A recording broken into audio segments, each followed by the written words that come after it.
Let's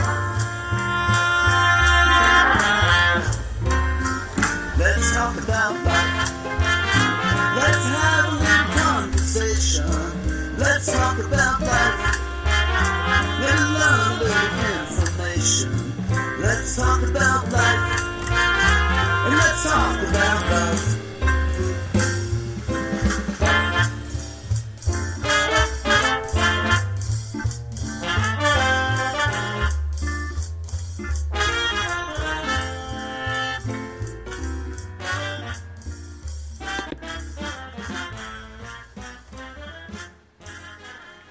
Good morning. This is Velvely Harity broadcasting from beautiful St. Petersburg, Florida. The show today is the first in a series of Life Afterwards, Addiction. And today we're going to lay the groundwork for the rest of the shows by talking about addiction, co-addiction, and relapse. And this is an informative show. It won't be all that long, but it will precede the interviews. So when you're listening to these dynamic, amazing interviews, these people that have been through hell and back, you're going to have a better understanding of what they're talking about, some experience of the language they're going to use instead of the buzzwords and things like that. So, addiction, co-addiction, and relapse. So before we start formally, I would like to thank Second and Second, UPS on Second and Second, and thank them very much for sponsoring this show. It's a wonderful UPS store. It's a full-service store. They have mailboxes. They have notaries. They have packaging, everything you could possibly want to take care of yourself and ship and those kinds of things. You can find at the UPS at Second and Second, so I wanted to recognize them. So here we are. What about addiction? I think the best way I can approach this show is to talk to you about the very early warning signs that addiction is becoming part of your life. So we're going to talk about that, and then we're going to talk about the early warning signs for co-addiction. And then we'll talk about some of the problems with, that get in the way and create relapse situations. So those three things. So we're going to start with the Jelinek chart. Jelinek did a tremendous amount of research on addictions, primarily alcoholism. That's what he's famous for. But the journey to addiction is pretty much the same no matter what the addiction is. And the very first thing that begins the road to addiction is symptom relief. So if you feel stressed, injured, hurt, you've experienced a loss, you're in any kind of physical and emotional pain, you want symptom relief, you want relief. That's when most people take that first drink or two, have anxiety, social anxiety. They have had some sort of medical procedure. They're just really unhappy in life. They've experienced a loss. So we all look to drugs and alcohol for symptom relief. And there's nothing wrong with that. But it can be the very beginning of an addiction. And so what do you look at next? You've had your symptom relief. The problem is over, but you continue to use. And the second and most important sign that you're an addict is the fact that you feel guilty about using. You start hiding your use. You start lying about your use. You start spending resources on the drug or alcohol of choice that should be going to other things. So the very second symptom, and the one that should raise the hugest red flag, is when you feel guilty and bad about your use. That's it. That's all you need to know. When you start feeling bad, you're in the very early stages of addiction. You just are. You need help right away. This is the time to get help that could save you 10 miles of the worst possible road. And I want to say this right now in the beginning of the show. All untreated addiction leads to death. It all does. So the end result is death. So the earlier you can get an intervention in your life, the less pain and suffering you will have. And if you think you had needed symptom relief back then, whoa, you don't know what it feels like to be helpless and at the mercy of a drug. So that's what I want to share with you. That's the important thing for me today to share. Okay, the other thing is, to start looking around. If that's you, start looking around and doing an evaluation of a life, what I call life phase or life stage evaluation. Look at your family, look at your friends, look at your job, look at your situation, your environment, those kinds of things, and look at all the stressors and do whatever you can to eliminate as many as possible. The people you go out and drink with, you're going to need some new friends.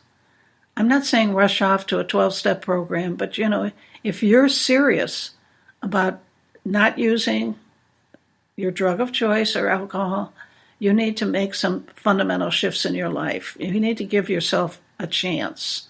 Create a different environment for yourself. That's very important. So it's kind of all on you at this point. If you're feeling guilty, you're feeling guilty, you need to do something. It's up to you to sit down and decide how you're going to handle this. Or you can say, oh, screw it, and continue to use and drink. Just remember, you're on your way to death. Absolutely, unequivocally, no arguments, no debates. The end result of an untreated addiction is death. So that's what I want to say to the early user that's listening today. And believe me, you're in the millions. You're in the millions. You're not alone by any stretch of the imagination. I'd love to see a 12-step program for early users or an intervention program for very early users if they be smart enough to admit it and seek that kind of help. So that's about the addiction. Now, what about the co-addict? The significant other in this crisis it's a crisis. What about the co-addict? And the co-addict is described as somebody who has a maladaptive or problematic or dysfunctional behavior that contributes to the relapse, but you don't get all these behaviors unless you've been living with an addict. So they're very close to a person that has an addiction. And often they're the very closest one and the one that can either make or break the addiction if they know how to use, their influence over the addict. And one of the things that's very, very important to do right away is make some kind of a threat. Listen, if you continue to use, I just can't be your friend anymore.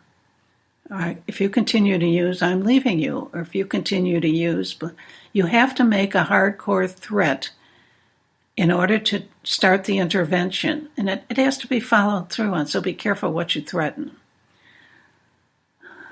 Co-addiction affects even more than the addict because they're the seemingly normal one. And they still have influence, and they're not being the one that everybody's pointing a finger at. And so the co-addict is very powerful, and if they can use their power for good, that would be great.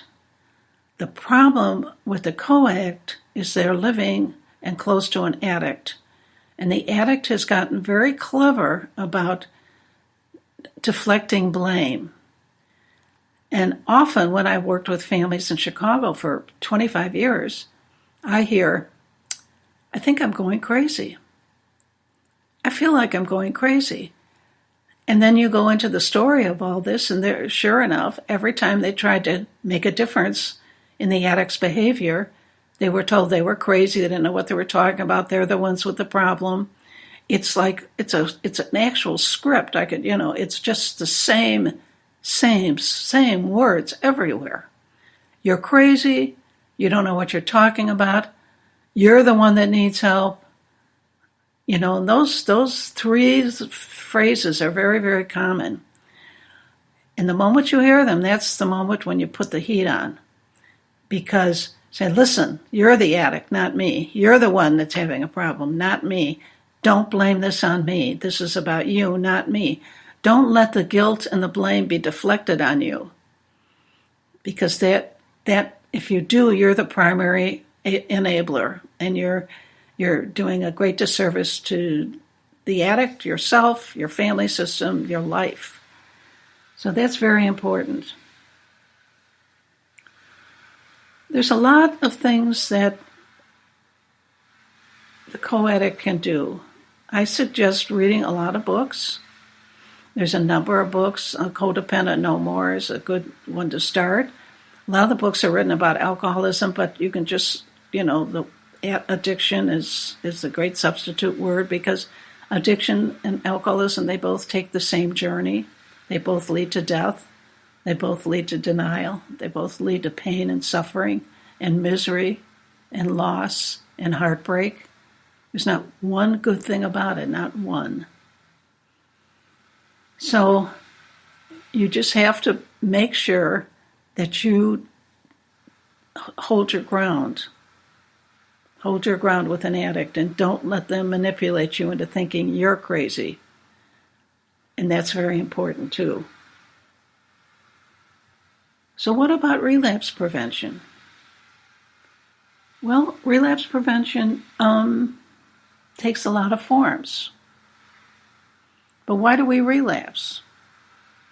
We relapse for a lot of reasons. The main one is we still live the life we were living when we were using.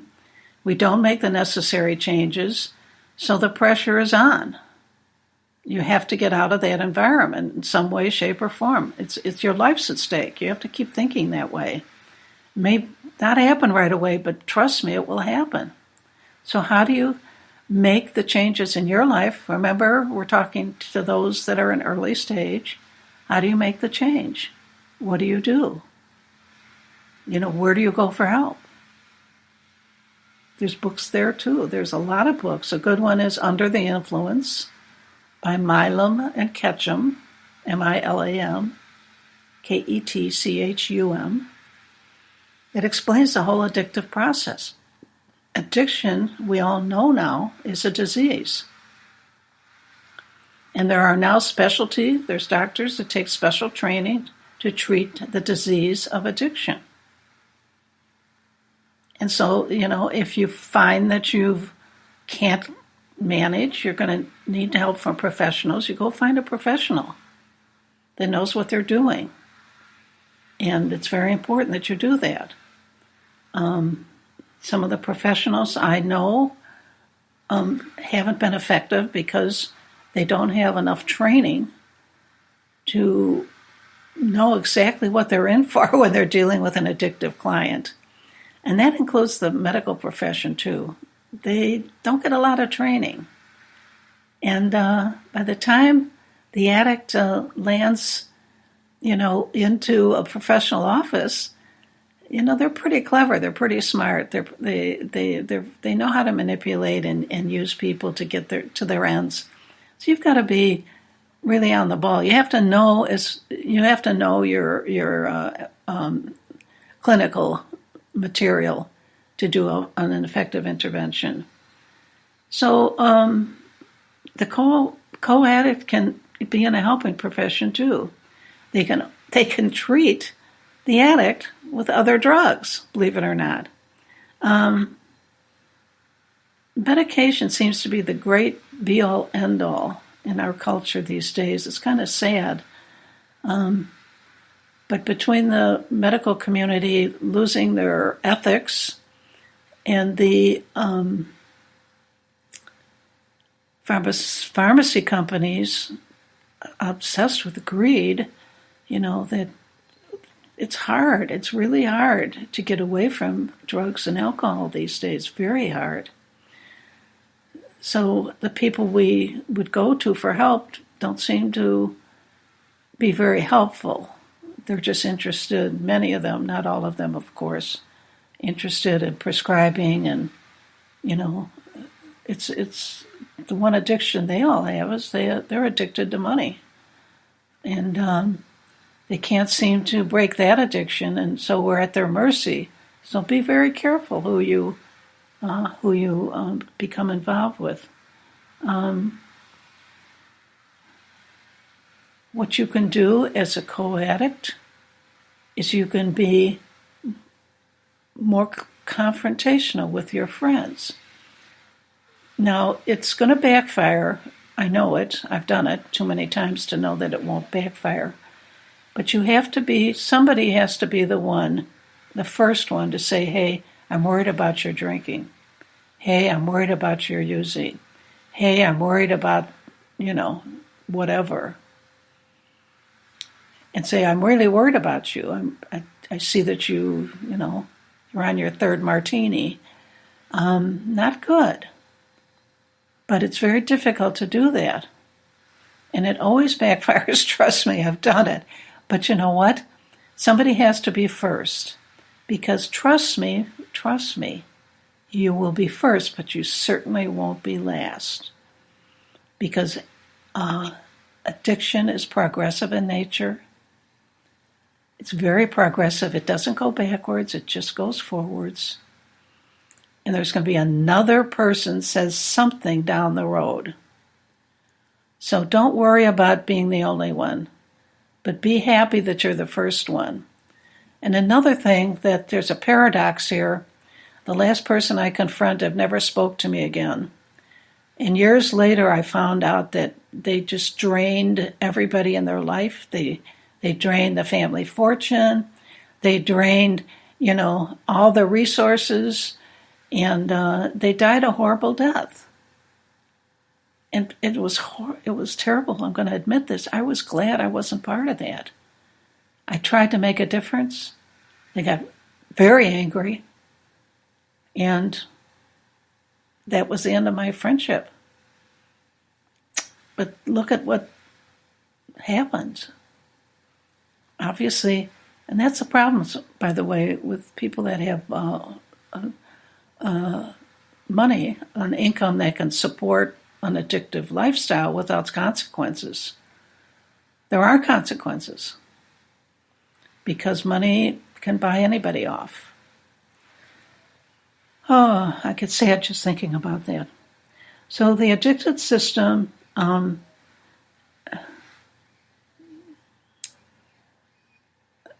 co-addict, by the way, this is something important. If you're in the role of co-addiction, you're going to be, you're going to take a lot of heat. You're going to be the spoil sport. You're going to be the one that's crazy. You're going to be the one that doesn't know what they're talking about. Those kinds of things. And if you get help, you're also going to be the one that makes a difference. You're going to be the one that is the first one that says, hey, now that I see things, I'm very worried about you. I'm getting help. I want you to get help. Whatever words are comfortable for you to use. So, relapse occurs naturally in recovery. It's not uncommon for a relapse to occur. There can be if it lasts more than a couple days, then there's a problem. But there can be temporary relapses, we called them. We used to call them tripping or stumbling or something like that.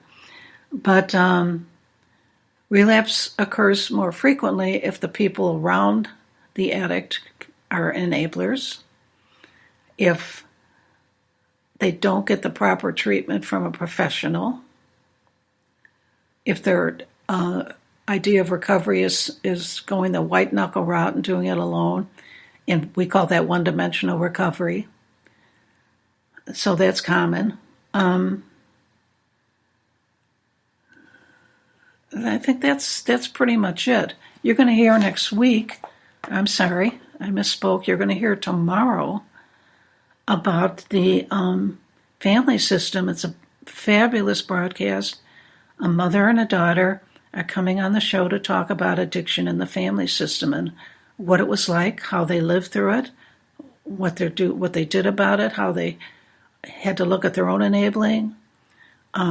Women are, by their very nature, primary enablers because their unconscious role is to take care of everyone. And it's hard for women to watch somebody they care about suffer more than men, frankly. Not that it's easy for men, but the woman's role is to fix and take care of, to be a healer and take care of it. Mommy kisses it and everything is fine.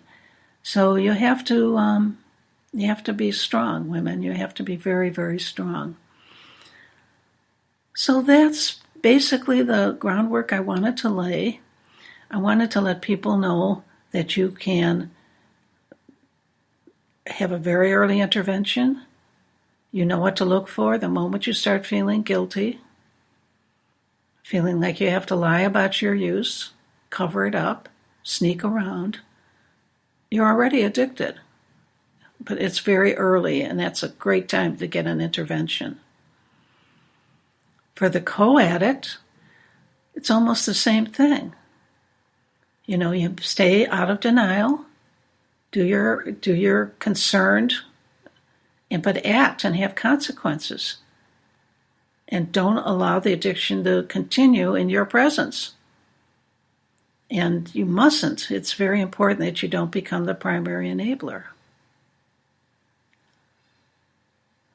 And then watch for relapse phenomena and read as many books as you can. For the codependent, I like the book Codependent No More. But if you just Google codependency, you could download 1 million pages of advice. Addiction, it's not a bad idea to learn about the course and nature of addiction, why it's a medical problem, what are the consequences of continued use. All that information is out there, and the more you learn, the stronger you'll feel about taking care of yourself. Because there's no reason not to in this day and age. There's enough competition in this world. There's enough scarcity of resources and jobs. There's enough problems where if you can't tackle your problem right now and you can't get on top of it, it's going to be more and more and more and more difficult down the road. You're going to lose job opportunities. With the opiate epidemic, trust me, employers are going to demand urine tests more and more, and they have a right.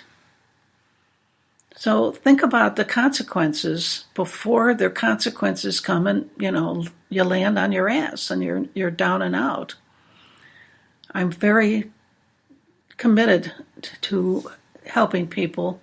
If you want a copy of the Jelinek chart, I can send it to you if you email me, vlh letstalklife@gmail.com.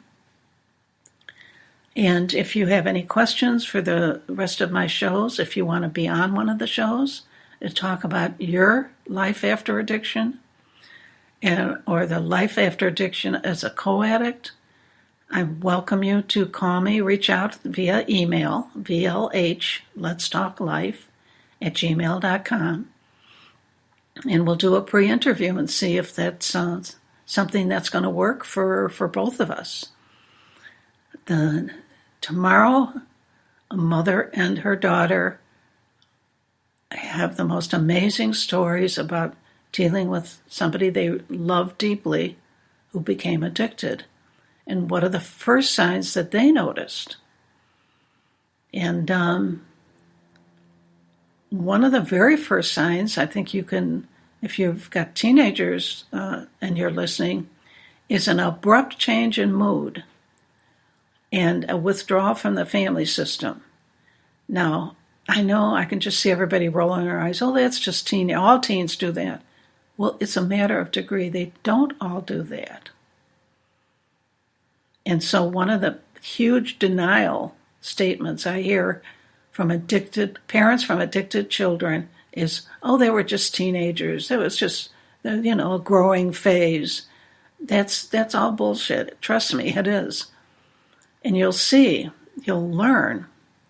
I hope other recovered addicts come on the show and talk about their early years and what they wished had happened in the family system.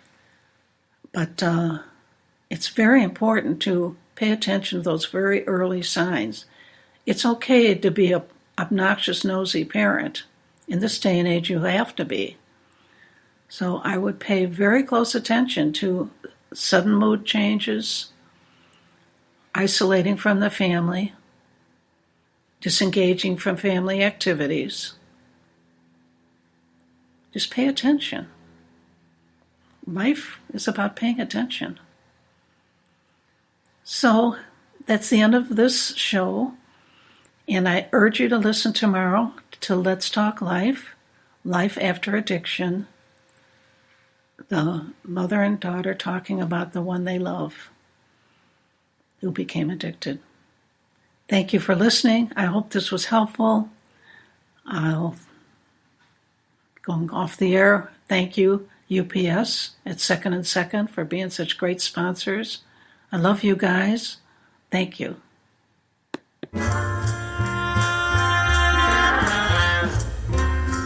Let's talk about life. Let's have a little conversation. Let's talk about life.